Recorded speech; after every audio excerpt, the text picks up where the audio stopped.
Y'all ready for this? Dun, dun, dun, dun, dun, dun. All right, welcome back into the Rundown with Caleb and Casey, back at our normal Thursday afternoon time slot. Happy to be with you all today. Man, a lot has happened since we last podcasted on Saturday. A lot to cover. Full transparency, we are recording this probably 7 hours before tip-off of the Cyhawk men's basketball game. So probably won't spend a ton of time talking about that, being that will be outdated by the time most people listen. But we'll have a full recap of that next week. It's a Cyhawk State on the women's basketball front. Yeah. Cyclone State, I should say. Sorry. On the women's basketball front, Audie Crooks owns the Hawkeyes after last night.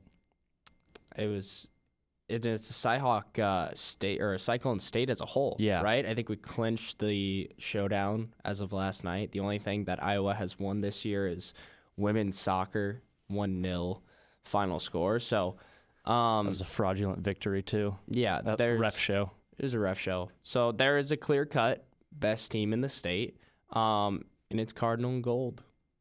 Yeah, I've never seen the Cyhawk series be this dominant by one school.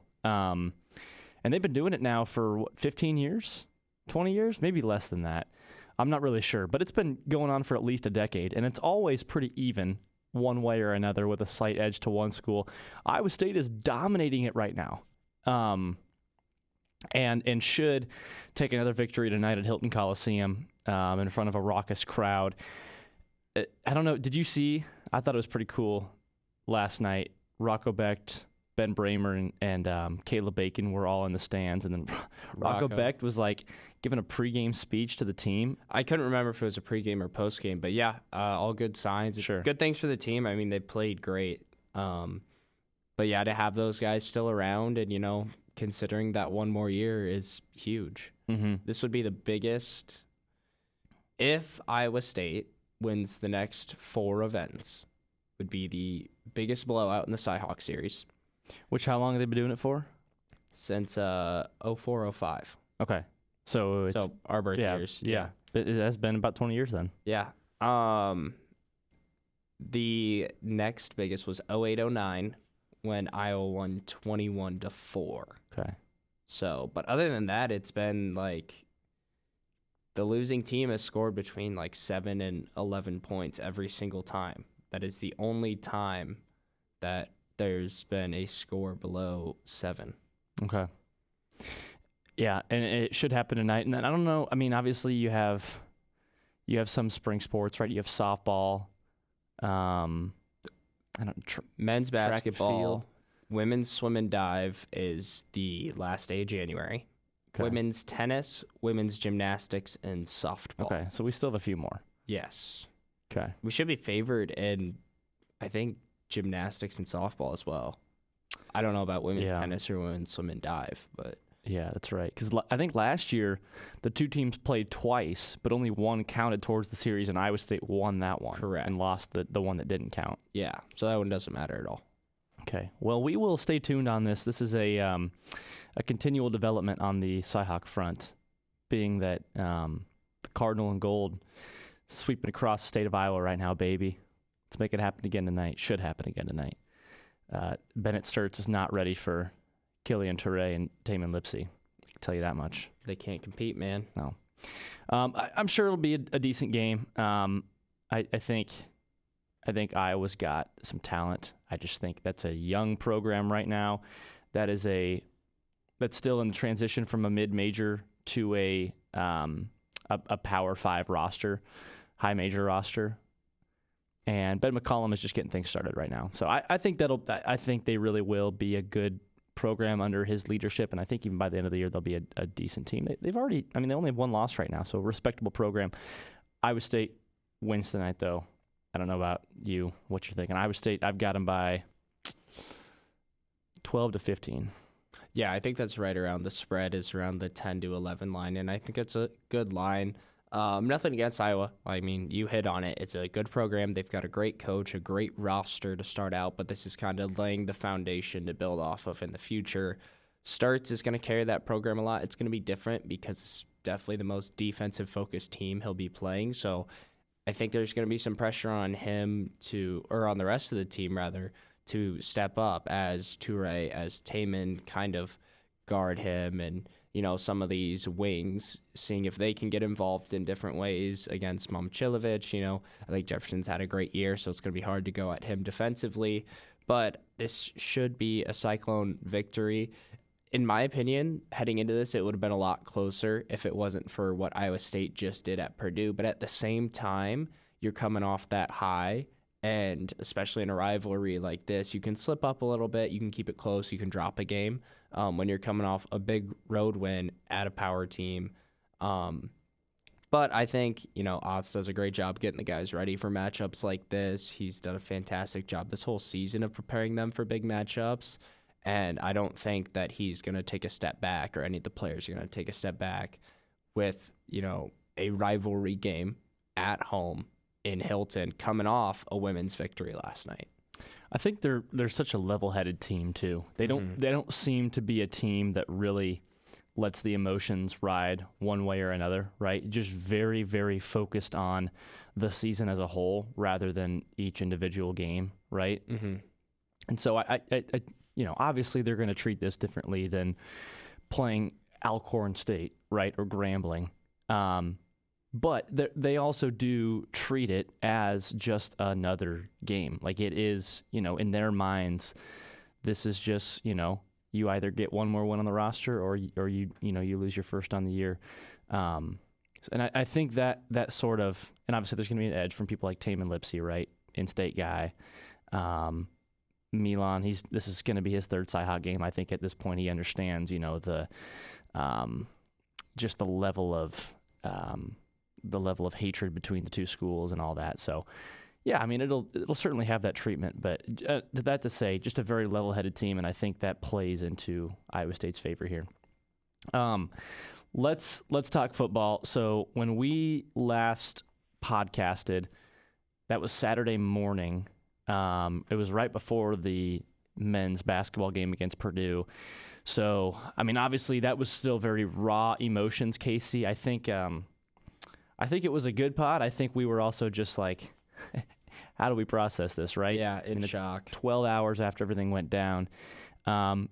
Obviously, a lot of developments since then. Matt Campbell's officially held his first press conference at Penn State. Jimmy Rogers has officially held his first press conference here at Iowa State. Seemed to be a victory. A lot of people liked what he had to say. I don't know if you listened to much of it. I listened to a good bit. It seems like a good dude. Definitely a different style than Matt Campbell, right? He's a lot more like TJ Otzelberger, I think. Style-wise, the way he speaks, the tone of his words, everything. But I like what I saw out of him, out of Coach Rogers in his first press conference, and I think he definitely won over the fan base for now.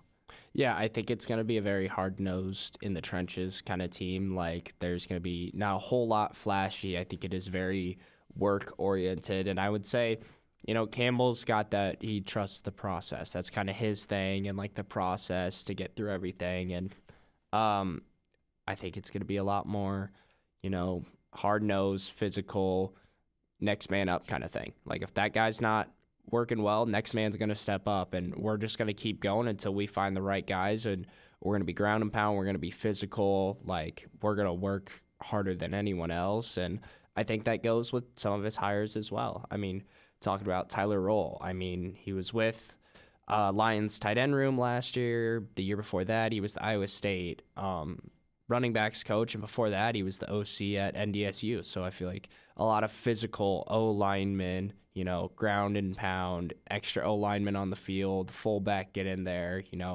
run up the middle, some counters here and there is kind of the vibe that I'm starting to get from this program going forward. Yeah, definitely. It's probably going to be a run-first oriented offense. So that'll be interesting to see, right? You're probably, and I've heard some people talk about this, who obviously know the Iowa State football program really well, and namely, podcasters Chris Williams, Brent Bloom, where you're probably not going to see the Brock Purdy era, 45 to 35 ball games, right? You're going to lean on the defense a lot more. Mm-hmm. And, bringing in, kind of co-defensive coordinators right now is what it seems. And obviously Jimmy Rogers himself is a defensive-minded coach. That's one thing that is big to know about him, is that's what he brings to the table, right? So good to get the OC already, right? And he's already building a staff, and that is really crucial because in this age, the longer you wait, obviously, Rogers gets to Ames Saturday, just about 24 hours after Matt Campbell announces he's leaving. So good, quick turnaround, right? And then is already building the staff. In terms of player retention, that is really, really big for that because we've seen so far, there have been a few guys enter their names into the portal, which isn't technically open yet. But nobody super notable, right? Biggest probably being Quentin Taylor Jr., who played a lot of D-back this year, but due to injuries. Zay Robinson entered as well. That was kind of a bummer to see. Yeah. But so far, everybody else for the most part is still at this point, as far as we know, on the roster, on the team, planning on staying. Now, there will be guys that leave. There will be big-name guys that leave. People need to understand that's how it works and not be totally flustered when you see, a lot of starters probably go to other schools. But I think it's a good sign right now that at least these guys, the guys on the team, are waiting to at least hear what Jimmy Rogers has to say, develop some sort of a relationship with the staff, and see if it makes sense to, stick around. Yeah, and I think that's kind of the culture that Campbell built. And you can, give a lot of the credit to him. Zay, Quentin Taylor, and Karan Brookins are the only ones to enter the portal since the hiring. Zay's tough. It's a kind of in-state, not far guy that has a lot of high-end potential, plan to redshirt and then work from there. And I think he could have got a lot of PT next year. And the years following, I think he's a great player. The big hang-up is a lot of decommits and guys starting to get out of their signings, especially you look at the guys coming over from the Nebraska side. Bryson Williams, who was on West Side, he was a safety, and now he's between Vandy and Penn State. Marion Jackson from Millard South just got out of his signing. Will Slagle and Owen Winder just decommitted as well. So of our 4 offensive line recruits, 2 of them are already gone, a receiver and a safety as of, 12:30, December 11th. So it'll be different, especially with Rogers, a guy that, funny enough, my boss played underneath. So got to talk with him about what he's like. He's very, recruit-focused kind of guy. He probably won't use the portal heavy. So, expectations aren't going to be super crazy going into next year. I think it's a guy that wants to build, like Campbell from the freshman class up, not kind of flip over a ton of different recruits. But, yeah, I spent a good part of my Saturday night talking with my boss about, what kind of guy he is, and they still go back and forth and kind of what he's like. And he sounds like a fantastic guy. He was ecstatic for him. He said he's going to be a great fit for the Iowa State culture. Really excited to see that play out. But, the tough thing with a guy that builds through recruiting instead of through the portal is this first year, how late you are now losing recruits. There's not a whole lot of guys you can go after. So we'll see if he kind of just passes on this 26 class and starts it in 27 hard and then fills like spots as needed in the portal. Which is entirely possible and, wouldn't be the worst thing in the world, right? Obviously, you lose out on bringing in, and there will still be some 26 recruits that do stick around. Yeah. It's not going to be 0, but it'll certainly be less than what it was, right after signing day. But yeah, the other thing too is Iowa State is going to get a good amount of Washington State players that follow Jimmy Rogers come over here, and some good players too, right? We've seen a lot of those guys enter the portal. We've seen a couple Toledo guys enter the portal as well with Ross Watson, the defensive coordinator at Toledo, coming over here. So you'll see some guys following from there. You'll see some South Dakota State guys that had relationships with Jimmy Rogers. So it's going to be, you're between those 3 schools, there's going to be a pool of talent that Iowa State is going to probably bring in because of all those connections, right? With Watson, who I just mentioned, with Jimmy Rogers, both at Washington State and his past at SDSU. So I like that I like that possibility, right? Where you can you already have that existing loose relationships between people at those different schools. And that obviously is going to help a lot. I didn't realize this until yesterday. John Haycock, so it's not entirely sure yet if he's going to go with Matt to Penn State. It sounds like he's either going to go with him or he's just going to retire. Yeah. He's not going to stay here. Same with Eli Rashid as well, defensive line coach. They're both still here, though, right now, helping the staff come in, reestablish things, kind of smooth that transition period for them, which I think is really cool. And I think that speaks to, Matt Campbell's staff. And Matt bought a full-page ad in the Des Moines Register yesterday. I'm sure you saw that, thanking Iowa State fans, making kind of his public announcement, goodbye to Iowa State, if you will, which was really cool. And in that he talked about, hey, Jimmy Rogers is a great coach. He's going to come in, know him well. And to me, that helps ease things a little bit because it goes to show, right? Matt Campbell still cares about Iowa State. He cares about the success of Iowa State moving forward. And, nothing demonstrates that more than seeing Haycock and Rashid still here helping the new staff come in. That's a selfless thing to do. You know what I mean? To know that you're kind of just a lame duck at this point. You're not going to be here anymore, but they care about this place. They want the new staff to thrive, the new look program to thrive. Pretty cool. Yeah, it's awesome. And I think Haycock gave a speech to the women's basketball team the day before the game, I believe. You're right. So, yeah. But yeah, they're great guys. They love the program. They've been here, for a decade now, more or less. But, guys that are really bought in, and it's been fantastic to have them around. And I think, there's no ill will at all.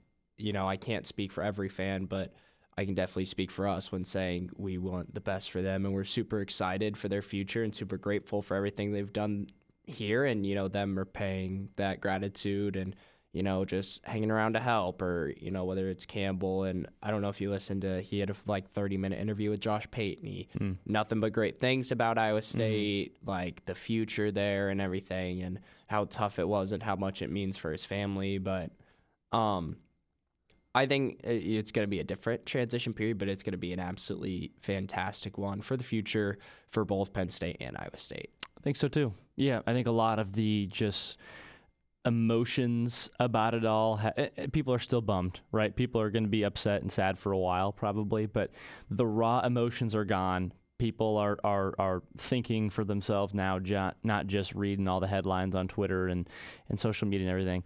I think the fan base is rallying around the new regime, right? The new era, and understanding that we can't just dwell on what happened.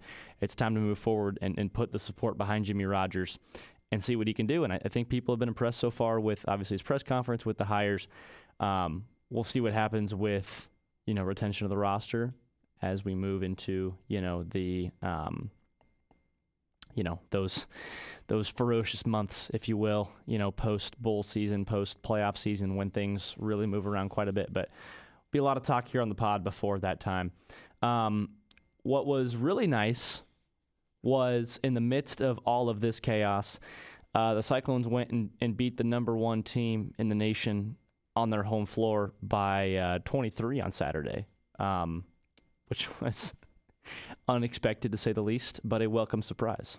Yeah, when you hold Purdue to under 32 in both halves, it's going to be really good. Braden Smith was their leading scorer with 11 points. And, that's a guy who usually averages 20 to 25, and that goes to the both individual and team defense for Iowa State. Also, rebounds were off the charts.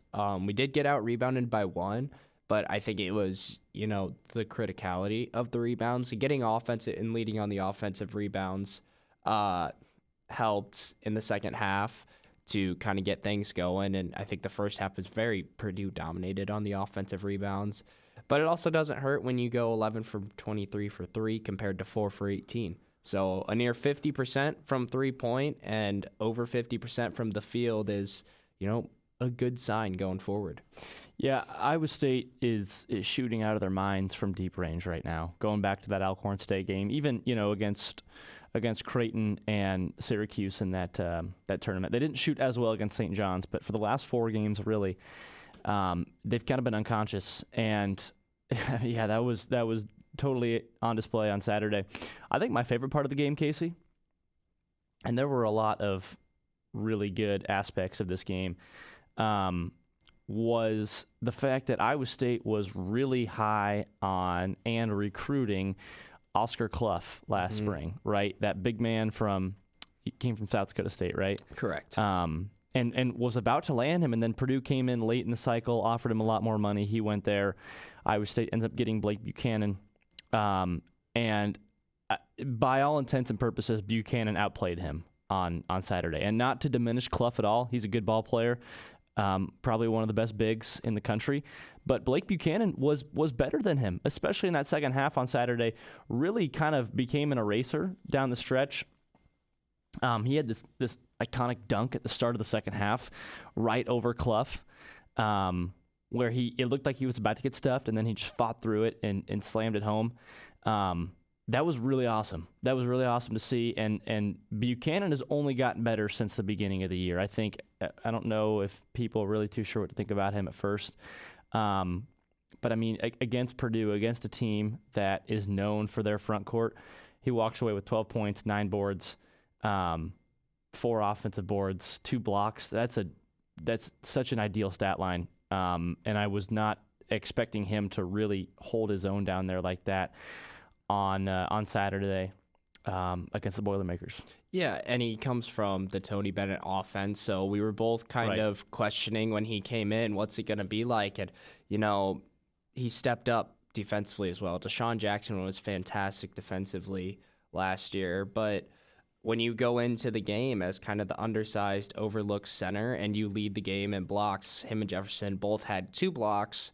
I think, if I remember correctly, Purdue only had 2 as a whole, and both of them had as many, and they've been fantastic. He had 12 and 9, out-rebounded Clough, put Clough in foul trouble as well. He went at him, couldn't get a couple to go. I think 12 was honestly on the low side. I thought he got a ton of good looks, and he could have been in that 14 to 15 range.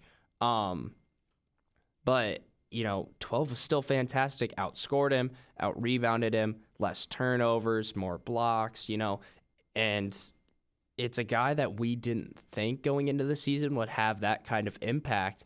And Buchanan has really jumped out, and to me, he is the biggest surprise out of this. I was really high on Toure going in. I think Toure has been fantastic, much higher than our expectations. Oh, yeah. But Buchanan has been the surprise because we knew Toure, he was going to be great defensively. He could get downhill. He could shoot it occasionally. 3 for 5 definitely wasn't what I was expecting. That's fantastic for him. But Buchanan to come out, have almost a double-double at Purdue against Oscar Clough, who was, I think, the number 1 center in the nation in the portal. Yeah. So, and one of the top guys, overall recruits in the nation. It was crazy to see, and I'm really happy for him. And, going in, we thought this was a unique group of players because you look at it, obviously you have Jefferson, Momcilovic, Lipsy, All-American caliber players. Right. You've got Toure, who's a young freshman, European, who's going to come in. He's going to be physical, play great defense. And then Buchanan at the 5, and the 5 was kind of the question mark. You get Demetrius Plata as well coming in. He had some good minutes, nothing crazy, but he had quality minutes off the bench. But it's kind of a unique 5 to arguably the best Iowa State team that we've seen in our tenure here. With 1,000%. And those two, Toure and Buchanan, have been the X factors, right? Mm-hmm. You mentioned the big 3 that came back, right? Lipsy, Momcilovic, Jefferson. And we kind of, going into the year, I remember our conversation was just, man, this team's going to play really good defense, right? But in terms of scoring, it's going to have to be dominated by those 3. And, of course, they certainly are doing the majority of that, but it feels like a lot of that pressure is lifted off their shoulders with the way that Toure's been able to score the basketball so far, right? We didn't expect that. Like you said, we were coming into the year thinking if he can just be an elite defender, elite on-ball defender, get some of those breakaway dunks in transition, that's all you need from him, right? He's been far beyond that. And he's starting to knock down the three-pointer too, which is just another addition to his game that we didn't expect. And then Buchanan, of course, he's becoming a little bit of an offensive threat too. So it just adds two massive components to this Iowa State team, which is the difference right now between them, sitting around that AP 15 to 20 range that we were at the start of the year to now they're a top 5 team, right? And you look at KenPom, and of course we're big KenPom guys, we're big metrics guys. The Cyclones are number 2 right now, right behind Michigan, with a total KenPom rating of 34.39. And that's, it probably won't sit there all year long. Usually these are pretty inflated at the beginning of the year when you're playing a lot of bad teams. But that is insanely high. And their offensive rating right now is 6. Their defensive rating is 2. So really quick, can I do my not 3 for 3 right now? Yes. I'm going to do it early. The fact that there were 4 AP poll voters who had Purdue still ahead of Iowa State in their rankings this week, go find a different industry to work in, please. We cannot be allowing these people to determine what number is next to your name on a score bug on national television with these people playing a part in that. It just can't happen. And their responses after getting called out, Cyclone Larry kind of leading the charge and calling out every single one. And, we have metrics and the eye test. What is better than the eye test than going to your building and giving you the biggest loss by a number 1 seed at home and the biggest loss in your arena? What other eye test is there? I mean, it's crazy to me, and I think we've been dunking on the AP poll all season, and we're going to keep doing it for the rest of the year. We will be their antithesis, if you will. Yeah, I continue to believe that the AP poll, both for football and basketball, would be much better if instead of having these team-based beat reporters, for basketball, for instance, if you had the likes of a Ryan Hammer, right?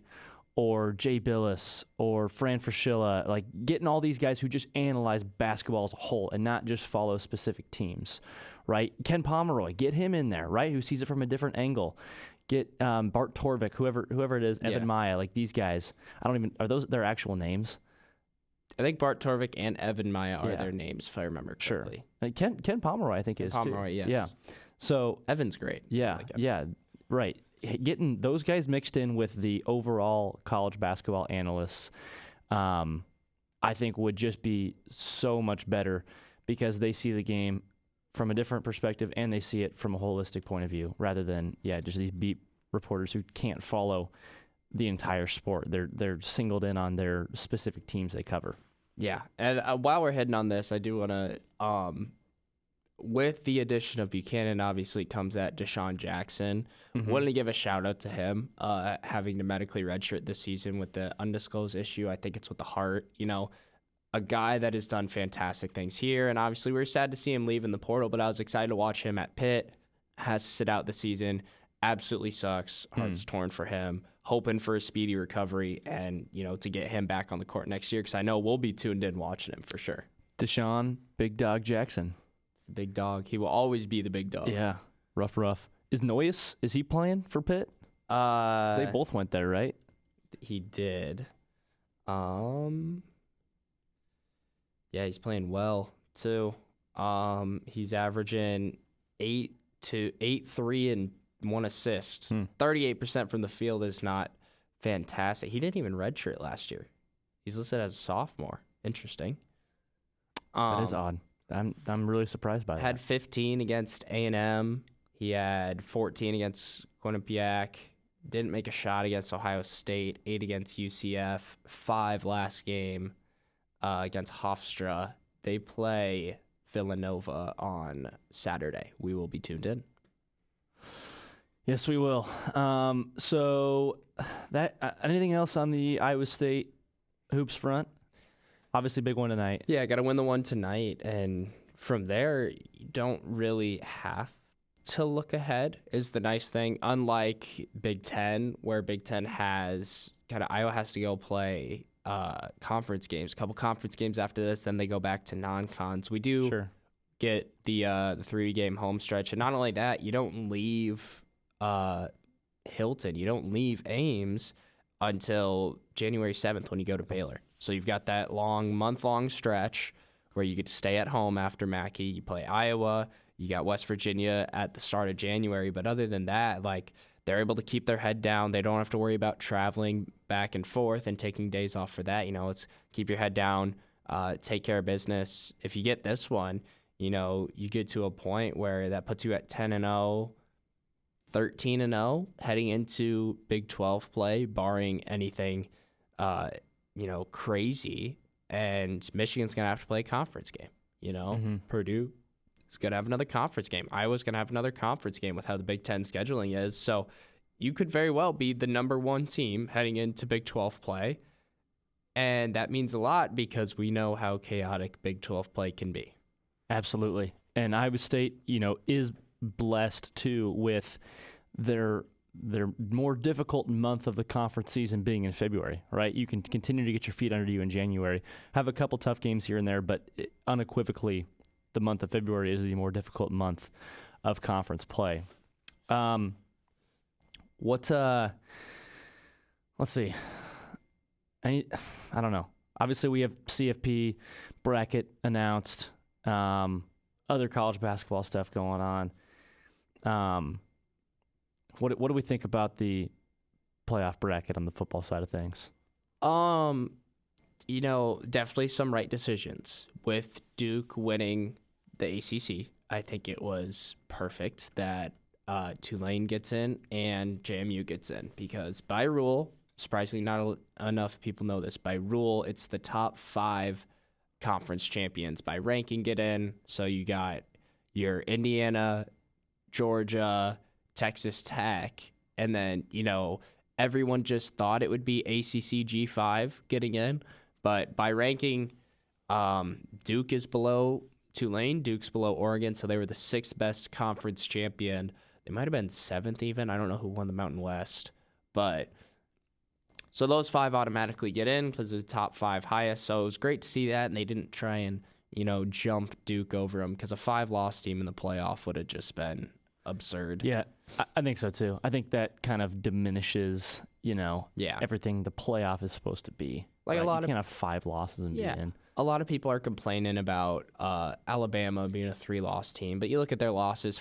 Game 1 against Florida State, aged fine. Was there other loss like Georgia in the regular season or something? Or I want to say they beat Georgia earlier in the year, and then Georgia beat them in the SEC championship. So there's another loss is the SEC, and then they lost 1 in conference play. So you lose 1 in the hardest conference, and people are saying, well, it's a 3-loss. Well, they were in the conference championship. You can't penalize them for getting into a conference championship, Right. They got beat by Oklahoma, was their other loss. Yes, they did. They got beat by a full-strength Oklahoma. But, they beat Georgia as well, and not a lot of teams can say that. Right. In fact, they're the only one that can. Going into it, I would have loved to see BYU. And for the record, this is not an SEC. This is not an SEC podcast at all. No. We're objective. In fact, we dislike the SEC, but I think this is. I don't think Alabama should be not in the playoff. Right. Yeah. Without a doubt, we would have loved to see BYU get in. I get it because the wins they have aren't as good and the losses are. By a lot to Texas Tech. I get Miami jumping them. Sucks. We would have loved a 2-bid Big 12. That would have been huge for the conference too, right? And just huge. Monetarily, you make a lot more money per team that gets in. But yeah, you have to. In one of those Tech games, you have to make it close, and they didn't. They didn't show up for neither of those was the problem. Yeah, which sucks. But that's going to be a great team moving forward. I mean, Satake is going to have them going at full strength. He's got his full vision no matter what, and it sounds like some extra crumble cookie NIL. I was going to say my other not 3 for 3 today. I got 2 of them. Crumble cookie. Yeah. Crumble cookie is the reason that Matt Campbell's no longer at Iowa State. It was fun until Matt Campbell left. I was very pro crumble cookie. I was gonna go get some myself, and I'm happy I didn't contribute to that. We didn't look far enough down the road. No, we were in the immediate. Let's keep a really good coach at a really good team in the Big 12, and then we forgot about the fact that what comes after that, and they look at another Big 12 team. They being Penn State. Yeah, and that was us.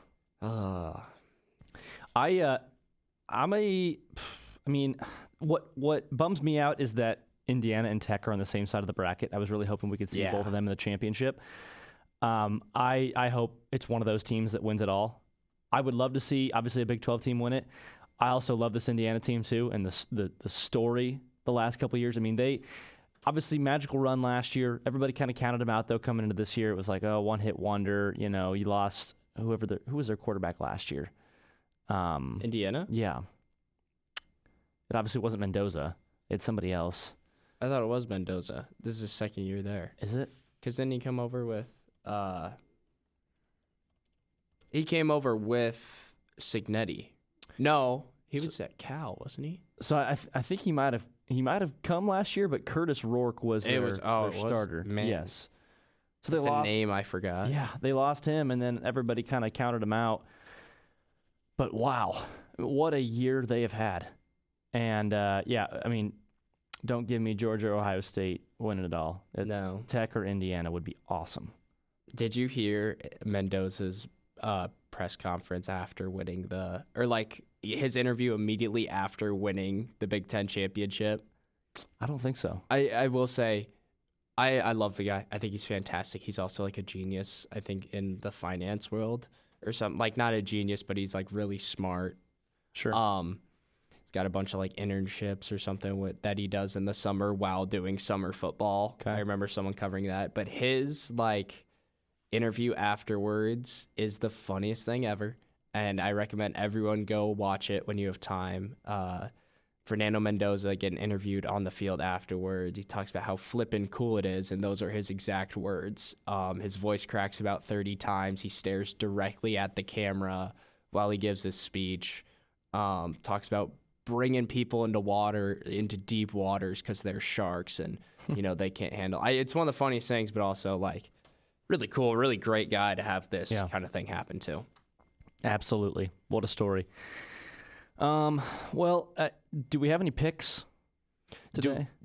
No, because first round of CFP isn't until we can hit that next week. Yeah. Right? Yeah. I suppose you're right. Yeah. Oh, we didn't hit on this, though.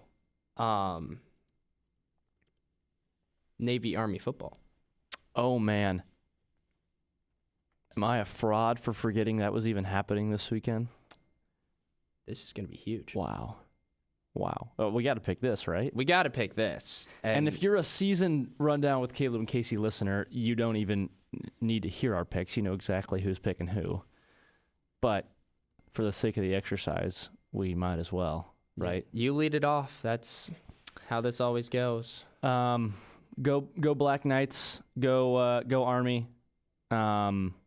This is kind of how it goes when we pick this game. That my tie obviously to Army is my dad's cousin used to be the equipment manager there, so a lot of Army apparel in my closet. They are bowl eligible. How about that? I didn't even know that. Both teams are. Yeah, let's go. Come on. What's Navy's record? I want to say 2 losses. Yeah. I mean, objectively, Navy probably wins this game, but this is always a subjective pick, and so I'm going with Army. I'm going with Navy. My tie to Navy, of course, my great-grandpa was in the Naval Forces during the Korean War, stationed out of California. Only 2 losses are Notre Dame and North Texas. Not bad wins, both of them on the road. Obviously, this is a neutral site game, right? New England, isn't it? That's where they hold it in the Patriots Stadium. Either that or the Eagles. It's one of the two. I know they used to play it in Philadelphia. I guess I can just click on it. I'm on the game. Baltimore. Oh, it's in the Ravens Stadium this year. Wow. Okay, M&T Bank. Not bad. Yes, I'm going to take Navy, of course. Go Navy. Beat Army. Great uniform matchup this year. It always is, but I think this year even more so. I cannot wait for this. I'm going to be absolutely ecstatic. We'll be tuned in no matter what. Everyone knows this. I've got a game that gets over at 2, and then I don't play till 5, so I'll be able to catch the whole game. I cannot wait for this. It's one of the best games in college football all year. Even more so this year when Navy gets a victory. Well, so that's the only pick we got this week then. Only thing we have to. We'll split. You can get one game. You're 2 games back right now. Am I? So with an Army win, which of course won't happen, you would get. Look at that. You've even got the Navy school colors on. How good of you? This is yeah. I've got my Cyclone red on here. This is Iowa State tertiary That's blue. Iowa this State. is not Navy. This is. Do you think we bring tertiary blue blue back with no Matt Campbell here? No blackout with Jimmy Rogers uniforms. Is Jimmy Roger comes from South Dakota State? Yeah. Is he a tertiary blue enjoyer? I did see. We'll have to forward him an email. I did see he was wearing all black to the first meeting with the players, but maybe that's just for their kind of comfort, right? Yeah. For familiarity. You know what I mean? We'll send out an email straight from the rundown to him. Just ask, hey, what are your thoughts on the color navy blue and bringing it back in the uniforms? Let's hit our 3 for 3, and then call it quits. I'll hit my not 3 for 3 first, since you already hit yours. Utah becomes the first ever university to make a deal with a private equity company over its athletic department. It's rumored to be in the $500 million range. Don't like this because it brings a lot of uncertainty to the sport. It puts us in a scenario where privatizing athletics, it was already money grabs when you switch conferences with all the media rights, and now you are literally privatizing your athletics department. What does this mean for the players? What does this mean for the state of the game? What does this mean for other universities? It's a huge deal. $500 or $500 million. $500 probably wouldn't have been enough. We could have got that together to buy out Utah. $500 million, though, is a lot more than we have. And it changes the landscape in the future, and also no rules on anything. So we just got to keep our eye on what happens to this. Yeah, this is that's a big development in the college sports world. I mean, that when I first heard that, I was like, they're becoming the Green Bay Packers. Yeah. And technically Green Bay, that the Packers, that's a public franchise, right? Mm-hmm. Where you have public ownership, but it's very similar, right? That is a very similar situation going on here, and just continuing to, and there are a lot of professional organizations too that are owned by private companies, by private equity groups. So yeah, we're transitioning more and more to that eventual point, I think, and it sucks because it continues, I think, to take away the charm of college sports. But we'll see if the adults in the room ever step up. Problem is, money always attracts. So money talks. Yep. So I did 2 not 3 for 3s. I'm just gonna do 2 3 for 3s today. 2 for 2 for me. Diego, and this was last week, I think.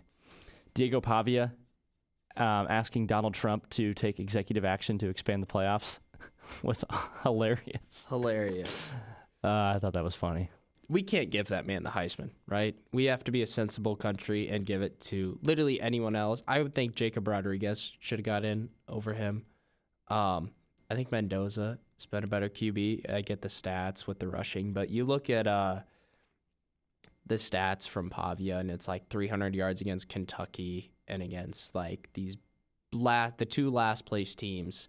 He did really good. Other than that, he gets like 170 passing yards a game, and I'm like, why would I want a QB that can't even put up 200 yards against Northeast Tech University? Winning the Heisman. Right. Like Julian Love's better, Sayan's better. I think they'll wait to give it to Sayan until next year. I think it's Mendoza's this year. And for the record, I was told before the year that Avery Johnson was going to win the Heisman. The running back? Yeah, I know. That would have been the first one since Derrick Henry. So that I wasn't expecting that and they to come to picked fruition. A different running back over him to attend the ceremonies too. Yeah. That's crazy, dude. It's really not even the best in your position. Not even the best at his team. Yeah. Either. Man. What do you got next here? I've got my number 3, Lamar Wilkerson. Okay, hits 10 threes in a single game, setting the Indiana University record. Absurd in a conference game to go out and hit 10 threes. It might have been non-con, actually. They might have played Ohio State the week after. But 10 threes in a single game, that's 30 points alone. Absolutely absurd to do that. fantastic job for him. My I guess this is just my final one is the Iowa State women's basketball victory last night against Iowa. Nice breath of fresh air. Been a lot of breaths of fresh air with everything going on this past week. So yeah. Yes, sir. Your final two here. My number two, Oklahoma's Danny Stutzman split a good portion of his NIL earnings between the team's 18 walk-ons. Fantastic to see, giving back to those kids that don't have that opportunity, especially when he's in a fortunate position to make enough and be a fantastic player, but also, the precedent that sets, and, as a person, that's a great thing to do too. Help those guys out that, they help you out. They go through the workouts. They do scout team every day and help each other out in the long way. So, in my number one, the deeper than hate rivalry, App State versus Georgia Southern will be a bowl game because so many teams declined invitations to the bowl games. So we're going to see one of the biggest G5 rivalries in a bowl game. I mean, it's titled Deeper Than Hate. So this one's going to be fantastic for all the marbles, for extra bragging rights as well. And they say bowl season is dead. Mm-hmm. I think not. Well, thank you all for tuning in this week to the Rundown with Caleb and Casey. Appreciate it. Was good to be back in the Student Innovation Center. Next week will be the last week we probably ever podcast in this studio, as Casey is going to be taking his talents to newer pastures. Yeah. But we'll still be the number 2 student podcast in Iowa, though. Shout out that, though. Didn't hit on that. That's pretty cool. That should be number 1 unequivocally on both of our 3 for 3s. Yeah. millionpodcasts.com. Millionpodcast.com, something like that. We were ranked just behind the University of Iowa's medical podcast, which is obviously not true. It's a Cyclone state. Come on now. Yeah, jeez. They'll bump us up after this week. Yeah. Right? That should count towards the Cyhawk series as well. That should be at least 1 point. If sports matchups are 2, that should be 1 point, and we should jump them in the rankings. Well, thank you all for tuning in this week to the number 2 student-led podcast in the state of Iowa, The Rundown with Caleb and Casey. If anybody listening that wants to get their brand, their business out there, clearly people are listening. So talk to us. We'd love to chat. We'd love to monetize this thing a little bit.